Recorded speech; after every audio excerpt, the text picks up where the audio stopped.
Okay. My notes say I'm supposed to tell the panelists to talk within 6 inches of the mic, so I should read my notes before I get started, right? So, on behalf of the Book Festival, I want to welcome y'all to this panel. We're so glad you're here today. The first thing I want to do is thank Greg Harper because he's the funder of this panel. Without our funders, we would not be able to have the Book Fest and to keep it opened for the public at a free of charge. So thank you for doing that for us. The other thing that I'm going to do is introduce the panelists, and but before they start speaking, I do want to let Robert Fortenberry come up from this wonderful facility, the First Baptist Church, for allowing us to use it and give us a little bit of information. And while he's coming, I want to introduce Sherye Green, who's our panelist today, and then I also want to introduce our moderator, who's Doug Gunn. Okay. Robert's going to give us some logistical things. Thank y'all. All right. Welcome to everyone. We're glad that you're here today. Good to see all of you.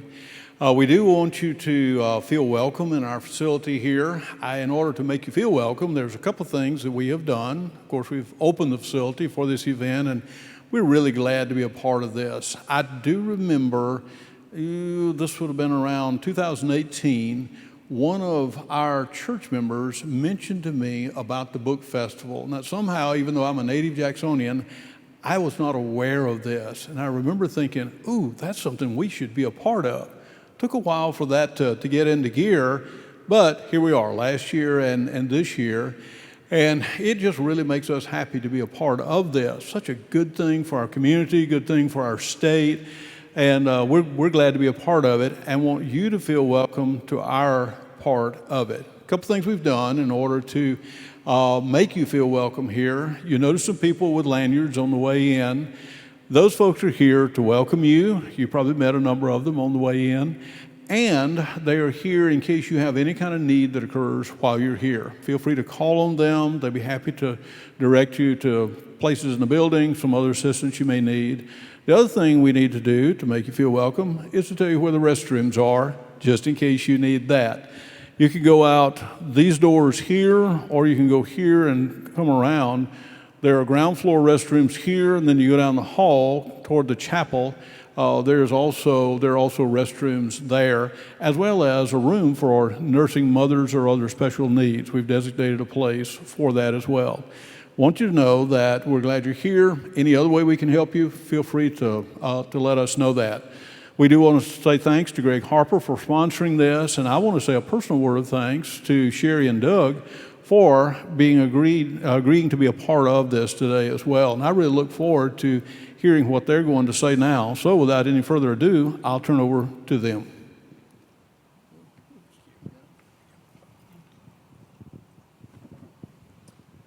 Well, thank you for being here. As Robert said, we're delighted to be here. I'm delighted to be interviewing Sherye Green. And thanks again to Greg Harper, my longtime friend, who is sponsoring the event today.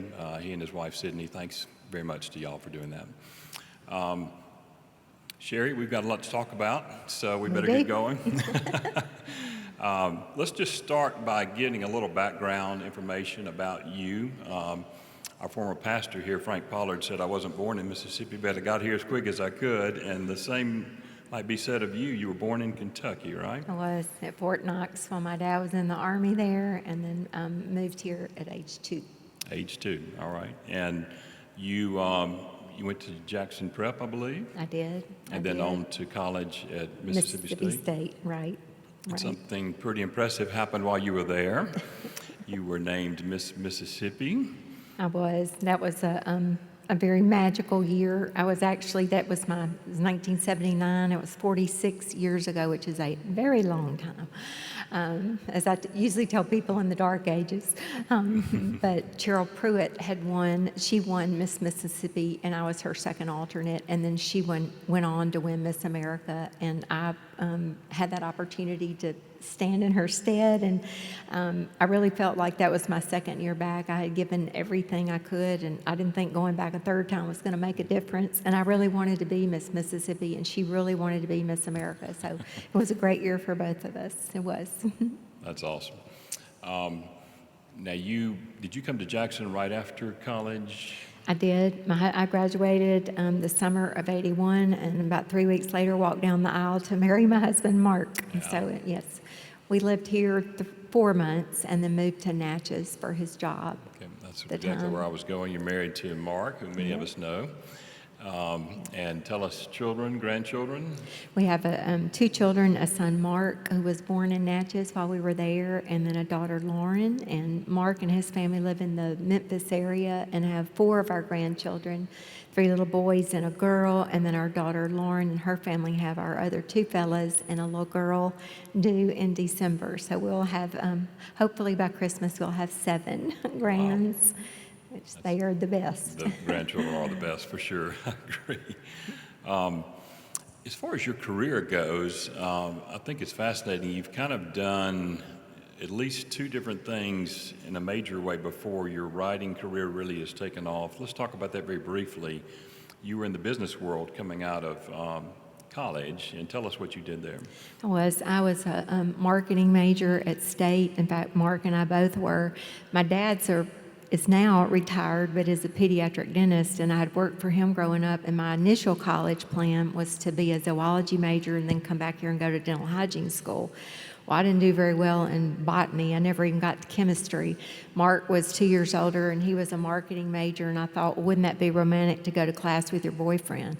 So I bopped over to the dean's office and changed my major, and I didn't tell my parents till after it was a done deal, but it worked for my life. I would never tell my daughter to plan her life that way, but I did. I worked almost 15 years in corporate communications and PR. I worked 9 of those years with my dad's pediatric dental practice and did in-house communication with patients of records, and then wrote programming for children grades K through junior high. And in the course of doing that, in the writing and the research and the material that you were preparing, you had an impact on thousands and thousands of kids, as I understand it. Right. We know that we tried to keep good statistics on where our programs went throughout the central part of the state in those years, and we know we talked to over 18,000 children and adults at school. So that was a lot of fun getting to touch their lives. So even in the business world, sharing information, communicating knowledge, helping people understand things was really a part of what you were doing then. Yes, it was. And my last stop in the business world was at what was then the Metro Jackson Chamber of Commerce, and I was their director of public relations. But with that, a lot of that was production of, say, the annual report, a lot of specialty brochures that would explain to our constituency what we were doing. So yes.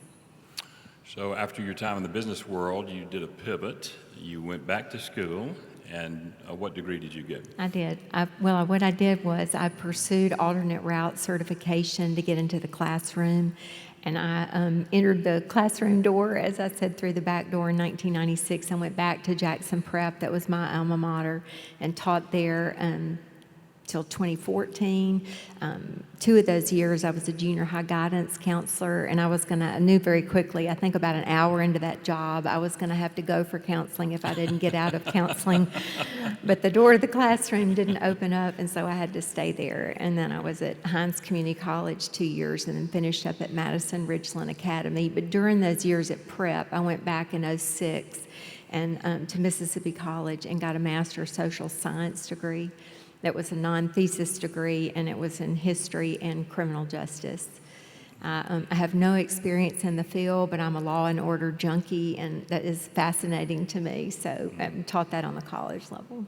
Blessings to you for being a junior high guidance counselor, is all I can say. That's my favorite age. Goodness. So was there any writing involved during your time in the education world? Definitely. I produced I had a text that I followed, certainly from a major educational publisher, but all the handouts, all the tests, all the quizzes, everything I wrote for my students. And there were several classes that I wrote myself.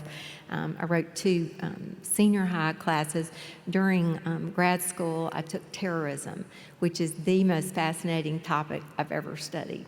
Our son's in the Navy's on the reserve side now, but he was active duty at the time. And so it was very personal to me. But I came back and adapted that class. It was terrorism in the 21st century that we taught to juniors and seniors. And then I did a medical military class that was, we looked at 9 wars America's been a part of and what were the medical advancements that came out of those conflicts. And a couple of others, a marketing elective and something along the way. But yes, writing was a big part of that job also. As you're talking about it, it also strikes me that research was a big part of what you were doing during that time, which is a hallmark of your writing career later as well. Discuss that, if you would. It was, and I've always loved information and looking for it, but I think graduate school really honed that skill for me and helped me see, I think, how important that is to the sharing of information. It also helped me be better as a critical thinker. And, a lot of the professors I had at MC did a really good job to help me understand how important information and also the proper use of it is. But certainly with, say, the World War II survivor story that I did, all the books I have really, I do a lot of research. Even if I'm writing a devotional, try to go and find the nugget. But I think it's just crucial to building a better backdrop upon which you can build a story.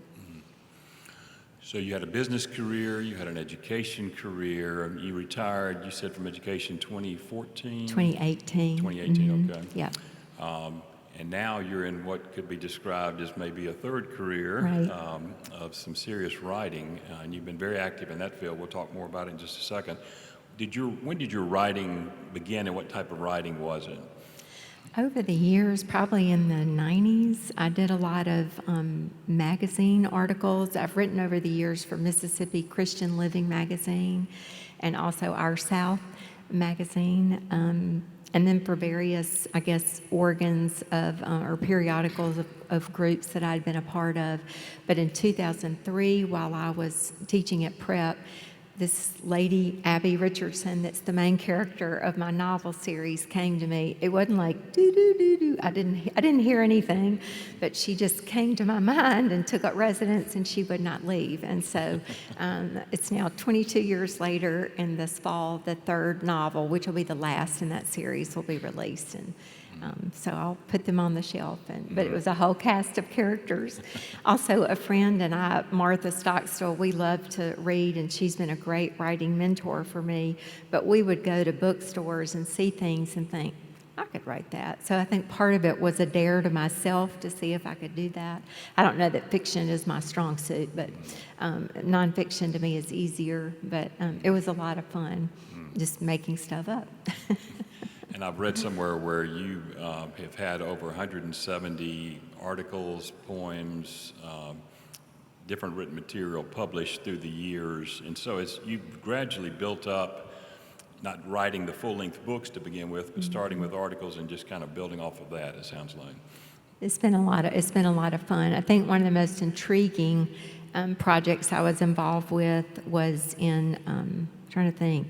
It's 20 years ago now. It was in 2005, but it was a book. I was part of a team of writers for a book called Proud to Call Mississippi Home, and it's a big, thick, almost coffee book size book rather, but featured prominent Mississippians. And so I was able to write the profiles for John Grisham, Ellen Douglas, Jill Connor Brown, and the Mississippi's two of their 3 Miss Americas, Marianne Mobley and Linda Lee Mead Shea at the time. Yeah. So that was a lot of fun. Yeah. Speaking of your books, let's take a quick look just at the covers of the books for anybody that's not as familiar with what all you have written. Keith, thank you for bringing up the first one, Tending the Garden of My Heart. What is that? This is a collection of devotions that I wrote over a 10-year period for the 2 magazines that I previously mentioned. It was self-published, and it is now out of print. However, I'm working on a redo of this. I've added 25 more essays. It would be a collection, and I'll retitle it, and so playing around with that right now. Good. And that was about 2017 okay, is when that was released, yes. Okay. And then the next book, Keith, is Surviving Hitler, Evading Stalin, and that was 2020? It was released in November of that year, and this was just a real gift to my life. When I was in graduate school, during my years at prep, I finished in 2010, and my mother invited me to go on a trip. It was a sweet graduation present, but a trip to Europe with her, and we did a Trafalgar tour, Sound of Music tour, and started in Vienna, Austria, and then went through southern Germany. And my husband, Mark, and I had been there a couple of years prior to that. But the first night we met with the group in Vienna at our hotel, and I sat next to this lovely lady, and we introduced ourselves, and her name was Jean Binky, and she was from Lyons, Kansas. And over the course of that almost 2-week trip, we just spent a lot of time together. And she was with some lady friends. She's between my mother and me in age, but as it turns out, she was Mildred's husband's cousin. So that was 2010, and we kept up all these years. She was a retired history teacher. I was still in the classroom. We were both believers in Christ. We both loved to read. We just had a lot of common ground, loved to drink coffee. And so over the years, we kept in touch, and as my books came out, I would send them to her so she knew I was a writer. And then in 2019, when Mildred's family wanted to help her write maybe a more serious rendition of her story, Jean shared my name, and that's how they contacted me. It's an amazing coincidence of events, or maybe not coincidence of events. Right. All right, we're going to come back to that book in just a second. Let's walk through the other books very quickly. The next book you wrote. And there are two editions yes. of this book. Yeah, There's an education edition that is for mainly for schools that would not allow Christian material in their schools, and then there's also a faith-based edition that has everything that the education edition, and both of these have what I call the guts of the book. The original book is in the front, but in the back are lesson plans. In the faith-based edition, it's all the school material plus a collection of prayers that were found from Mutti, Mildred's mother, and a Bible study and some reflection questions. So that's just some editing on your part Yes. to kind of produce a different. Yes. Okay. Yeah. For use in schools. Right. Okay. And then Mission Vigilant was the next book I think we have Yes. on the screen. This was a great privilege to share this story. Again, the subtitle, A Mother's Crusade to Stem the Tide of Veteran Suicide. The author, Susan Cleveland, and I have been friends for many, many years, but she lost her son, Michael, to suicide. He was an Air Force veteran in 2019, and I knew Michael. And as I've mentioned before, my own son is in the military. And so this is very personal. I have a lot of friends who are in the military or retired. And this is a pandemic in our nation and our military. And suicide is a very, it's not a, let's talk about that subject. And a lot of people, I think, want to treat it like the elephant in the room, but we've got to talk about it. But Susan's faith is amazing. And we'll come back to this book, but it was a great privilege to help her share this story. Yes, we will come back to that in just a second. Then your next book, Beyond the Green Widow. Yes.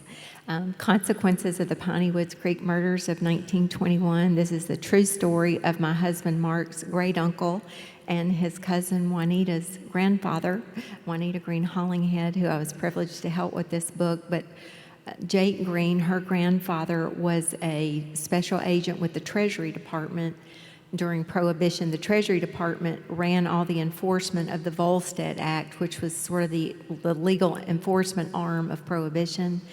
And Jake and another law enforcement officer were murdered at a still on April Fool's Day 1921, going in to arrest these men. And so this is the story of that true crime event. It made nationwide news and kind of what happened to this family after that event. Sounds interesting. It is. And Juanita could be a detective with any police department. She just did a fabulous job ferreting out all this information. So we've talked about devotional books, nonfiction books, and then you mentioned the fiction category here. Right. And the next one we have up is Abandon Not My Soul, and that is the first in It a is. three-part series. It's in the Timothy House Chronicles series, and as I said, Abby Richardson is the main character, and she's a teacher. I guess they say write what you know, and I was teaching at the time. So, but she will go to teach at a school called Timothy House. And it kind of takes its name from the young, I guess, son, spiritual son of Paul from the Bible. It's sort of built around his life and his influence, and that's where the school takes its name. But this is the first in that. I originally self-published this in 2012, And then once I was on board with Sunbury Press, that's the publisher for Mildred's book for the World War II, asked them if they ever re-release previously published works. Thank you. And they did. And so they re-released this in 2022. And then the second book in the series, Through a Dark Valley. Right. Takes Abby on into new adventures in book 2, and then Higher Ground is book 3 that will come out, we hope, before Christmas. Okay, so this year. Yes. All right, great. And did I hear you say that's maybe all of the fiction? I may be burning my fiction writing pen. I have a friend in Texas that's a mentor to me, and I told him, I said, if you see smoke coming from this direction, you'll know it's me lighting fire to that pen. Although children's stories intrigue me. I wrote a story for my oldest grandson years ago when he was 2, and it was just for the family, but I have gotten his permission to talk to my publisher about it, and I illustrated it with watercolors. I am not an artist. My daughter is. I am not. But anyway, that may come later, but So that's we'll of see. interest. Okay, good. We'll see. Fair enough. We'll see. Before we get into a couple of the details of the books, let me just ask you, going back to your career as a writer, to your progression as a writer, and I presume a writer must do a lot of reading to begin with. Did you read a lot as a child? Have you continued to read as an adult? I did. My mother read to my brother and me every night before we went to bed, stories, and especially out of, I remember Eggemeyer's Bible storybook. I don't know if any of you had that. When we moved into the house we live in now was the house Mark's parents lived in, and there was a copy of that book there also, and so I know it was popular in that time. But yeah, I did. Harriet the Spy was one of my, I think, writing mentors when I was little, the book. She was pudgy, I was pudgy. She wore glasses, I wore glasses. She felt awkward, I did too. So, but she, what I didn't do that Harriet did, she spied on her neighbors, so I did not do that.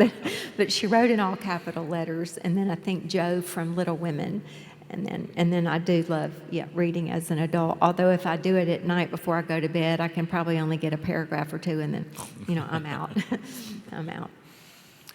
So your writing, have you done particular training as a writer, or are you self-taught? How has that developed your writing itself?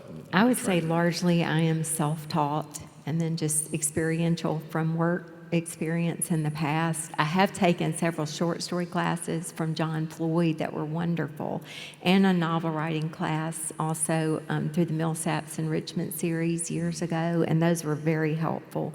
But mainly it is just read books, look a lot online. I've been very fortunate to have several writing mentors who have been very kind to share their expertise with me. Obviously, the nonfiction area is an area that you've excelled in. In fact, you were Nonfiction Author of the Year, I think, in 2021 in Mississippi. But what is it about nonfiction that draws you more than fiction? Is it just the real nature of what you're writing about, or how would you describe that?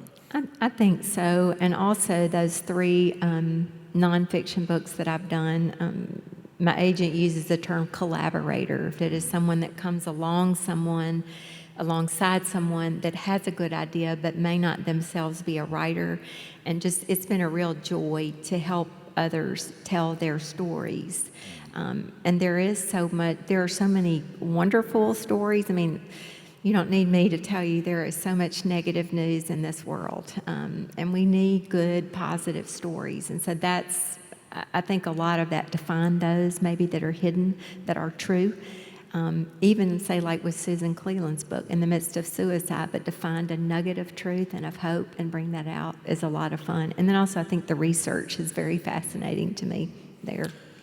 That's such a fascinating genre of writing, helping people write their memoirs, or being a collaborator. Is that something you sought out, or did that just kind of come to you? I did not. It just came to me with, I think it was August the 9th of 2019, I got a text from Susan Nickerson, who is one of Mildred Schindler's daughters.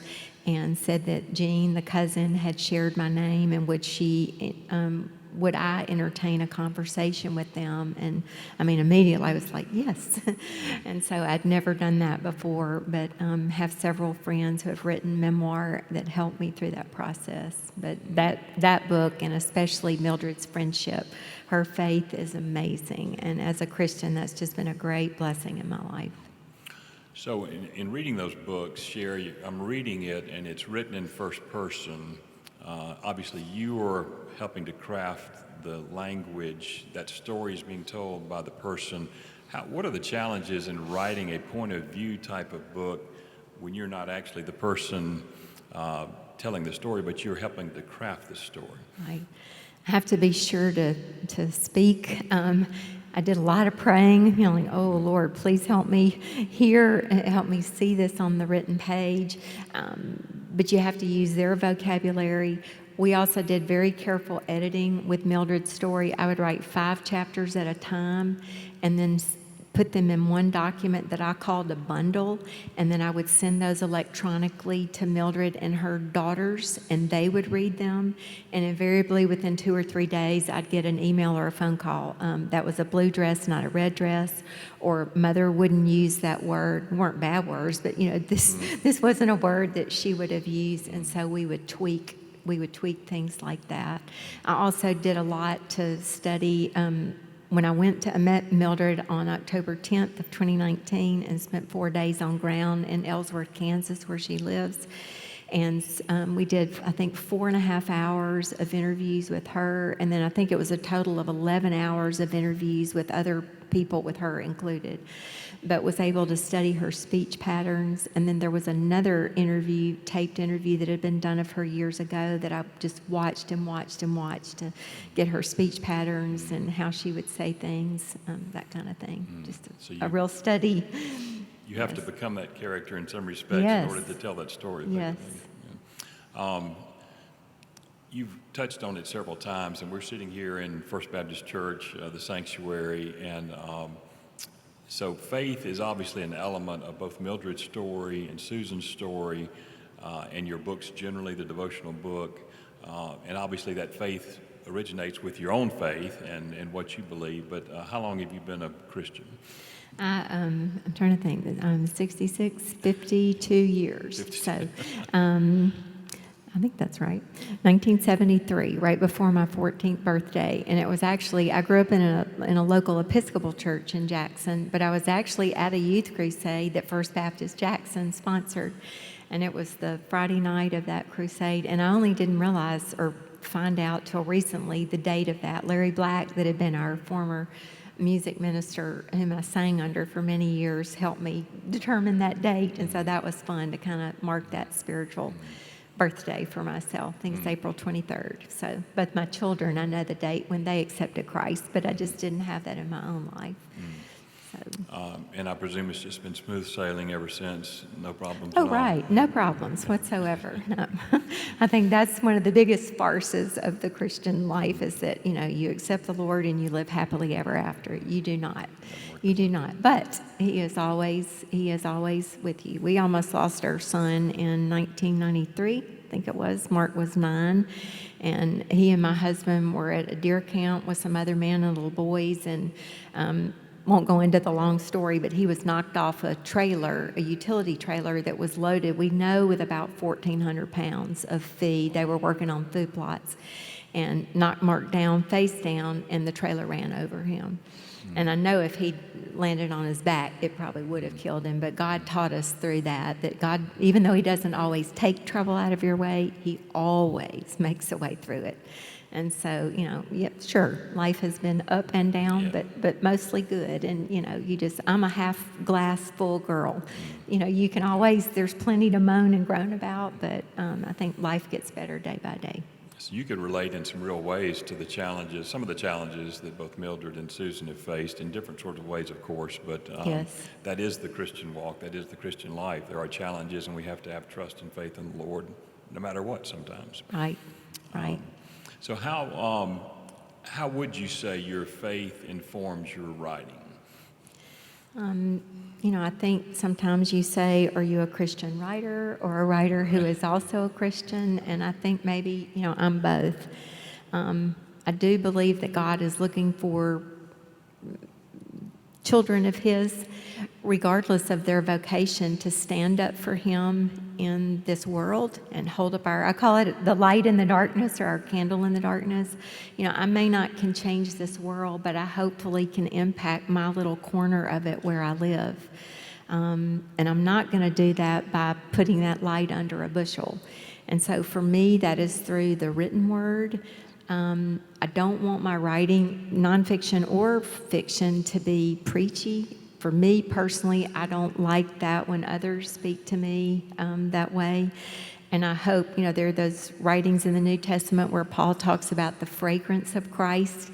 And I hope there will be something winsome, and that fragrance wafts up from the pages of my books, maybe to touch someone's heart. Only God can change a heart. And so hopefully there will be something to pique their interest, or maybe to ask them a question, or if they are a believer, to encourage them. I think in my own life, that's where I've had more experience. I've certainly witnessed my faith to people that I knew did not know Him, but what has meant more to me is to encourage others like myself who have been down in the dumps or have had a really hard patch in life, that He has not forgotten you, that He is with us always. So I was about to ask you, what is your goal in writing? But I think you just answered that. It's not necessarily commercial success, although that's always nice when it comes, but you're looking for much more than that, it sounded like. Right. I think a main goal is just to fully utilize the talents and the gifts that He's given me. The parable of the talents in the Gospels is really, I think, my motivation there. Probably remember that story, but the master gave 10 talents to one and 5 to another and 1 to the third man. And I feel like I'm the one with third. I don't have any pretensions. I'm not a Grisham or a Welty. But I take what I do very seriously. But that man challenges me, because at the end of that parable, the man with 1, if you remember, digs a hole and puts his talent in the ground and buries it. And when the master comes back, he's like, why did you do that? And so the man says, well, I was afraid. I was scared I might mishandle it or lose it.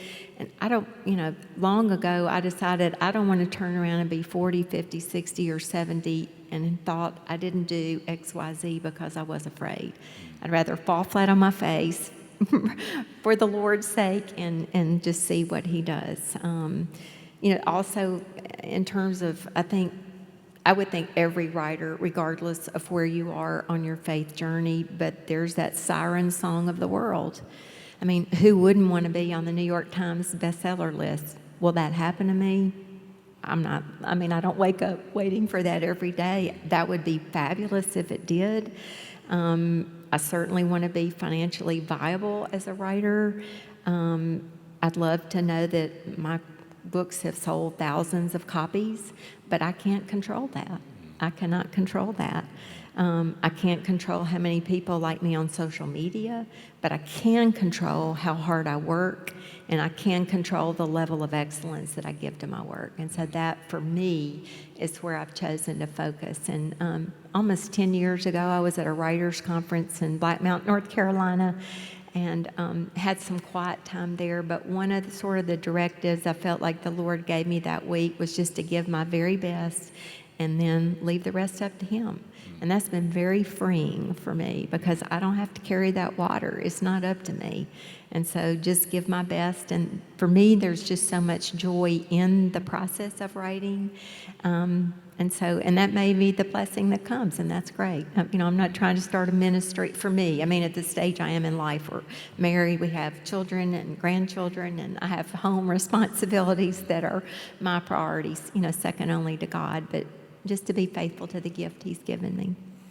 That's a great perspective. And to hear you say that there's so much joy in writing is so interesting, because for some people, myself at times, writing can be a chore. It can be a grind. It can be difficult to do. But what I hear you saying is that it's something you're allowed or enabled to do, that you're feel privileged to do almost, right. And you derive joy from that. So I guess it's the perspective you go into it with that matters a lot in how you do it. Right. There are still days where I sit at the It's screen. Maybe it's because of my age, but I still like to write on paper by hand and then transpose it or transcribe it to digital, to Word. I use Microsoft Word. I'm not a real techie. Tech is the bane of my existence. And so, I'm old enough to remember when we had no computers and we got along great. And so, but we live in this 21st century world, so I'm trying to get along with with the program. I will say, though, that the best writing advice I ever received was from the late Ellen Douglas. I mentioned that book, Proud to Call Mississippi Home, that I was a part of years ago, and she was one of the authors that I got to interview. And so I went for that first interview that was about her writing, but I kind of got up my courage, and at the end of my visit, I just said, would you allow me to come back a second time, not now, but to make another appointment and ask you about the writing life? And she was like, well, sure. And she just was so nice. So a couple of weeks later, I came back and took a bunch of notes, but this was what she told me. She just said, you write about what moves you, because if it moves you, it will move someone else. And that really is my North Star for when I write, or when I find something that is of interest. Does this stir my heart? Does this give me chill bumps? Does this ignite my passion? Mm-hmm. If the answer is yes, then I know I'm on the right track. You've hit the right, that sounds great.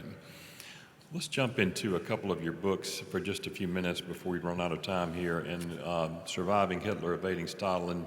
We have actually a couple of more slides that relate to that book. Keith, if you can go to the next one. It's actually a picture of you and Mildred. Right. This is on October the 10th, 2019, the afternoon that we met. And she is just one of the most remarkable women I've ever met in my life. Mildred is 96 and a half years old now, and she still drives. She goes to exercise class twice a week. I think Bible study 3 times a week. She's just phenomenal. Yeah, that's awesome. Let's see, the next picture, Keith, is... Yeah, this was during the writing of the book. Again, I met her in October of that year, and so when I came home from that visit, started doing more interviews. A lot of those were, say, through email, where I'd write questions to family members, but I had to do a lot of research, and so... I think it's the next picture, I believe, is some of the research. Yeah, exactly. Yeah. And so this was our son Mark's room, and he, of course, is out of the house and with a family of his own, so I took over possession of his room for a while, and that just kind of became my command center. When you write a book, I guess I didn't know any better, but we wrote the proposal first for the book, and that's a document. It's almost like writing a term paper for a college class, but it's about a 50-page document that you prepare for a publisher to try to attract them to say, yes, we'll publish your book. You have to give at least 3 chapters, and some publishers will, specify which ones. You have to have a table of contents. You have to have chapter summaries, which are probably 5 to 7 sentence blurbs of what is in each chapter. You have to have done market analysis, and so I wrote that first. And then when on January, I think the 6th of that next year of 20 is when I sat down to really, the writing of the book, that table of contents became my trail of breadcrumbs. So that was there. It took me 4.5 months to write the book. It was 732 hours and 43 minutes. So I kept a timer. I may have missed a few, but yeah, there was a lot that we had to sift through and put in there, especially with Mildred's story. Mildred was born in 1929, very quickly, to German immigrant parents who lived in central Kansas.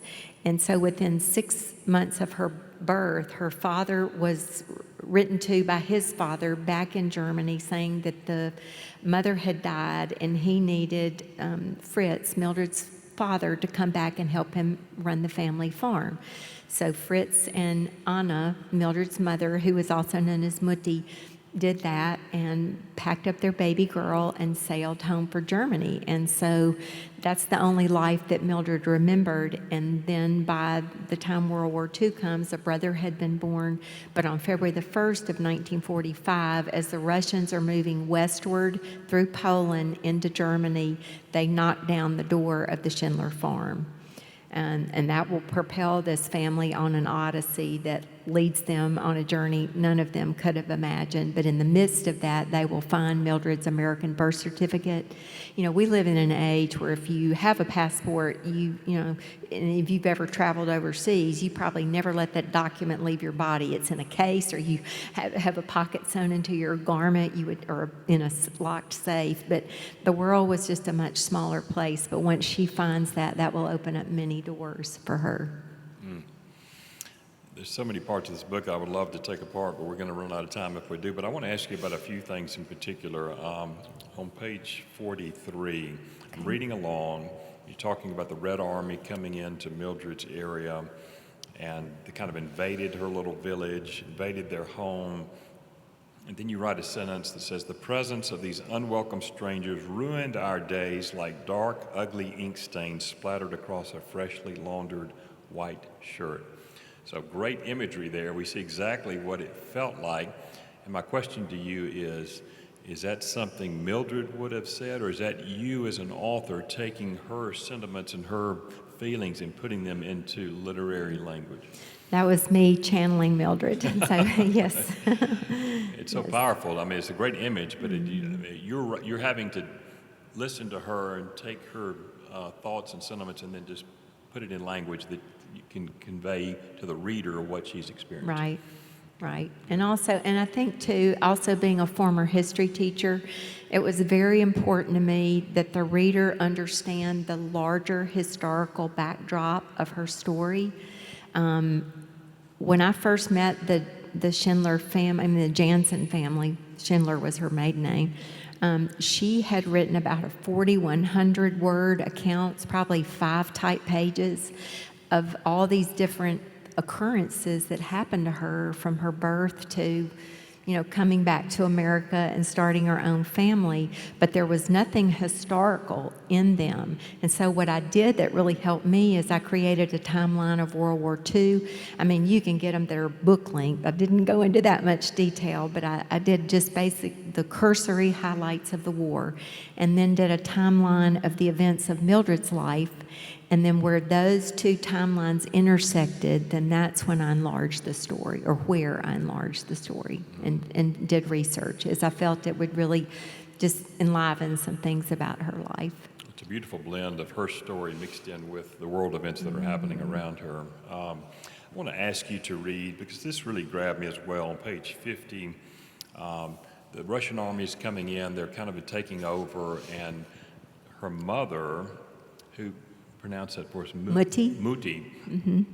Was looking to protect her daughter from these soldiers who are coming into the village area. She's got a teenage daughter, Mildred, and I just thought this was so powerful. Would you read those paragraphs in the middle of page 50, beginning with keeping? I will. Keeping her only daughter under wraps was going to be a little more difficult for Mutti. Each morning she would begin her ministrations of disguise, a makeup job that would have made any theatrical company green with envy. My cheeks were rosy, so Mutti would pat flour all over my face to make me look pale and sickly. Then she would rub lard on my neck. Once all the grease was applied, she would wrap a rag around my neck. The dirty cloth, coupled with the lard's rancid smell, gave my neck the appearance that there was some sort of rash or wound there. By the time Mutti finished fastening the link of fabric around my neck, I could not even turn my head. I was sitting there with a stiff neck. The soldiers would look at me and pass by. I have wondered many times if I could have done that for my girls. My mother was 47 in the spring of 1945. Mutti's demure appearance belied the iron will that lay within.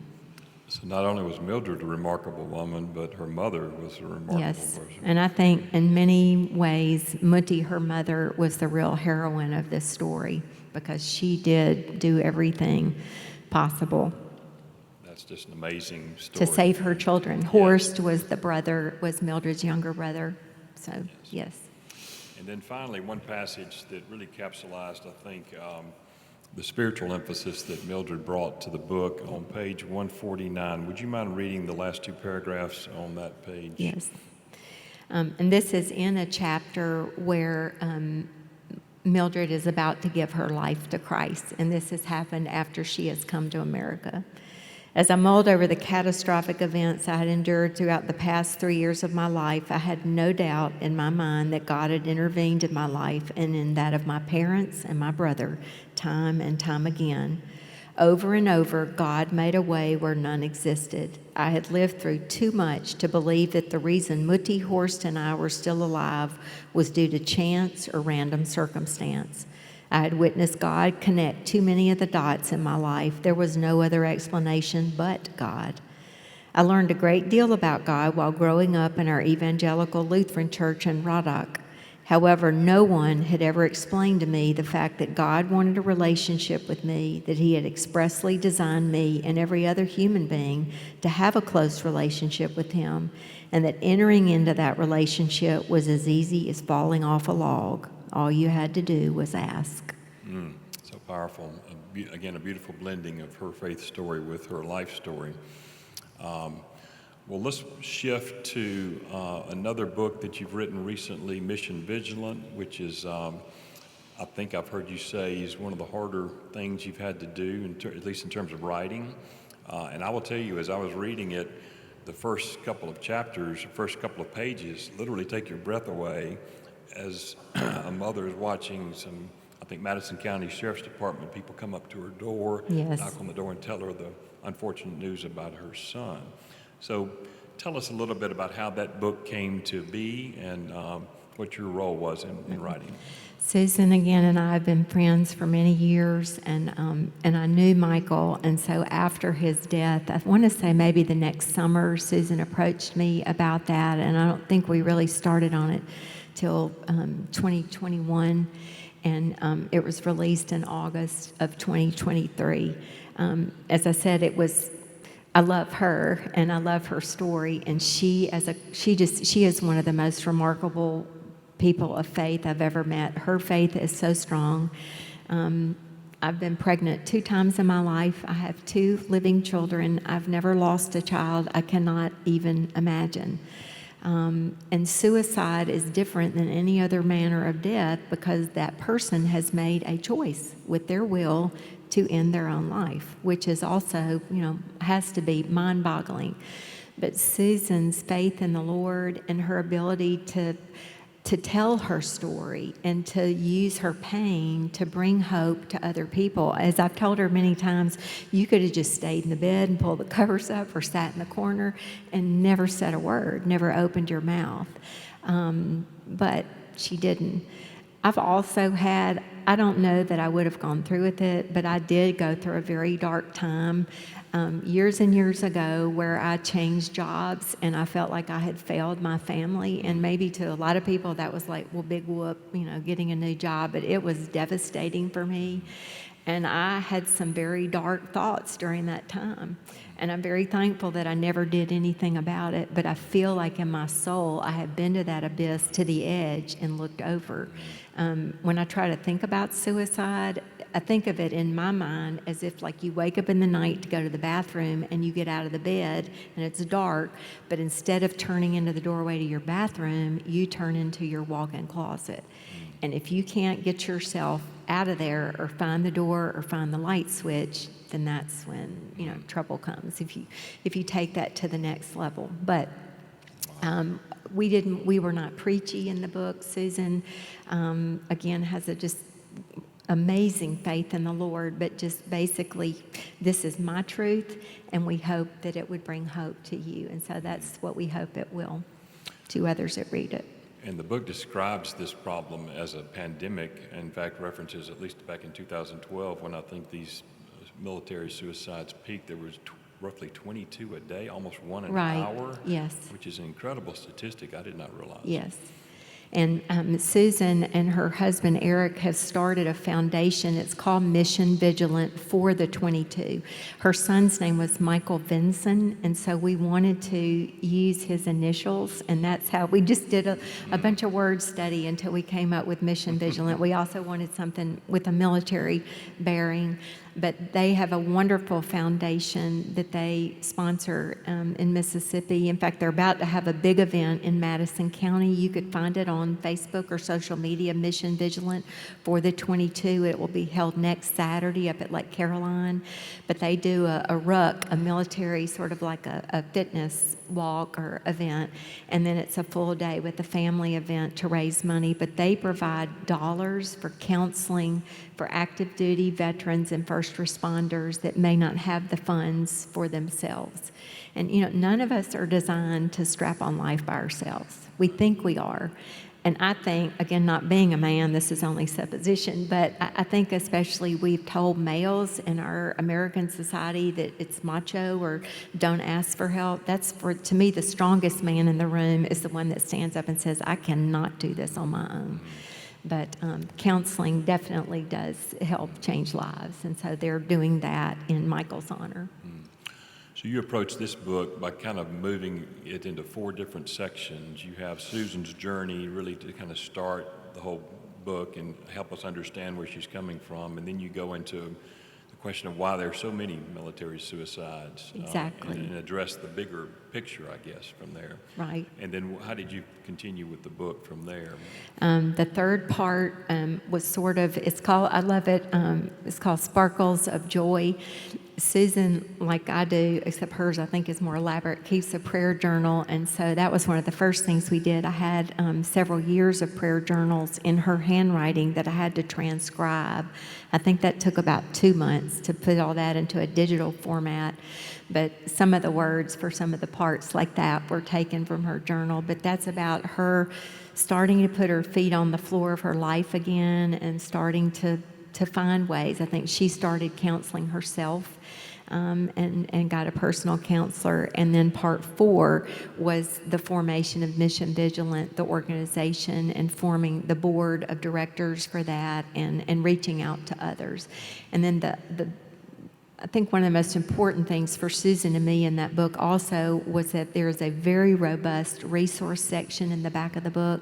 We just didn't want to tell a story. We knew people needed help, and we needed people that knew a lot more than we did. So we did a lot of research, and there are probably 20 or more national organizations that provide suicide or counseling or therapy assistance to people across the country. One of the things I love about your books, especially these 2 we're talking about specifically, is just the personal aspect. When you get to the acknowledgments and you get to the personal level of the author speaking or Mildred or Susan speaking, you're just kind of referencing who has made an impact in your life, how you hope this book would work. It's kind of like you're speaking directly to the audience, even additionally to the book itself, and that's a powerful thing. You reference, for example, in your writing, people who've helped you along the way, not only with regard to Mildred and her family, but just other people who've helped you. That's just a nice touch to have from from a reader standpoint, to hear about the author. But that's an important part of your journey, I guess. Well, it has been. Terry Blackstock, that was this guest last year, is a dear friend, but has certainly been a great wealth of information and a mentor to me for many years. A dear friend, Ken Geyer, who wrote the foreword to Mildred's book, has been one, and then Troy Carnes, that is a former Jackson author. He lives out of state now, but those, I think, 3 in particular have really been great. Again, because so much of this I did not know. Yes, right. I'm not sure if we made it through the slides or not. We were talking about research. What is the next one we have, Keith? That's well, that is my little writing cubby. Maybe it's a generous word, but that's my little space. I really travel, I think, with my computer throughout the house. Mark would tell you, wherever there's a free space on the table. But it is nice to have a little place to close the door. Mark What is you not- can't see is our deep freeze, which is on the other side of that space. It's back in that room, off the laundry room. So Mark has not built a whole wing of the house to dedicate for your writing? No, he is not. But I'm so glad you mentioned that because I could not do. I am incredibly grateful to my dear husband, Mark, for the love and the support and the encouragement and the space he has made in our life to allow me to do something that I really, really love to do. As I laugh and say I couldn't pay the light bill doing it, but it's not about the money, and for me it can never be. It can never be about the money, but thank you, because I have writing friends who have not had that gift in their life, and it has meant a great deal to me. And let's see, is that the last picture, Keith? Yes, that's it. Good. A couple of things before our time runs out, which it will do very shortly here. Do you have any kind of formula that you use to write books? Is there a process that you've kind of honed and refined? I think probably with the nonfiction, it is do the research, and then I really like the parts plan. That's how we wrote Mildred's book. I think hers has 5. Susan's was that way. Juanita Hollinghead's book, Beyond the Green Widow, is that way. And it's allowed me to kind of categorize information in a section, maybe develop a theme for each section, and then put the book together that way. That's just helped me get organized that way.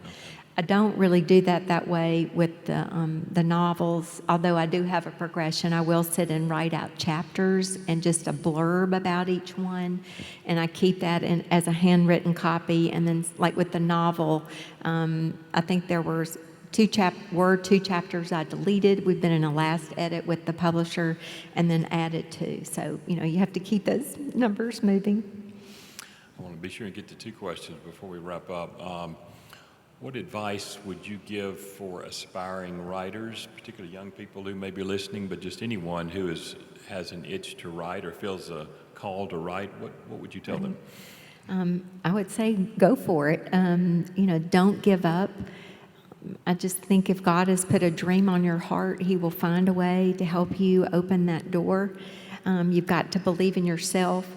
I found a wonderful proverb. I've been trying to kind of go through and pull verses that have meant a lot, but this is a new one, but it's Proverbs 12:27, but it says, "The precious possession of a man is diligence."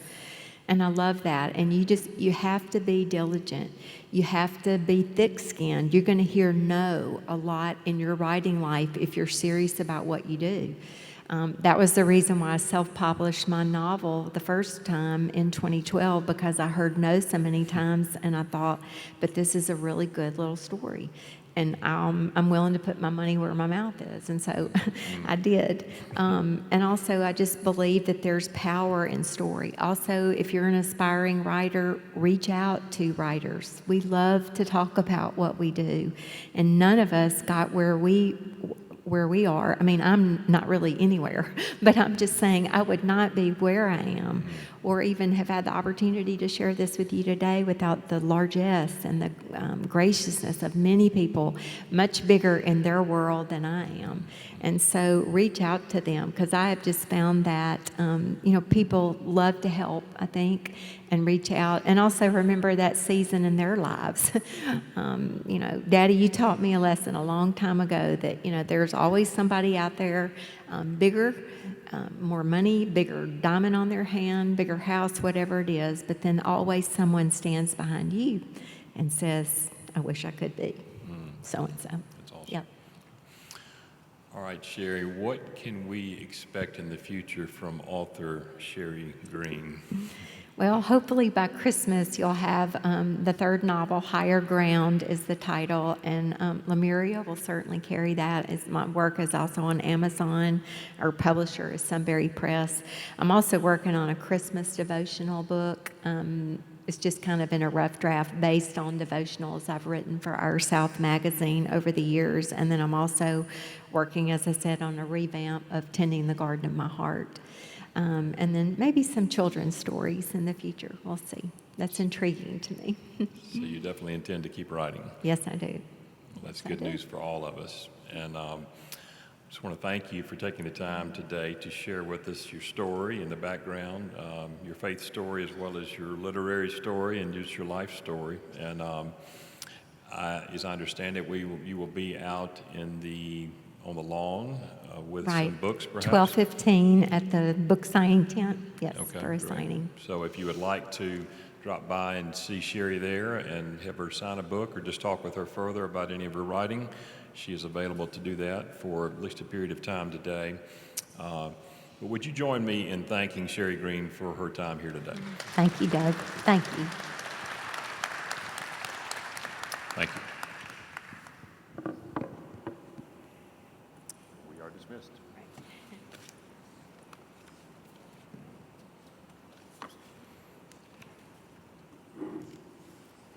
you very much. Yeah, thank you. No, you need to take this. Oh, okay.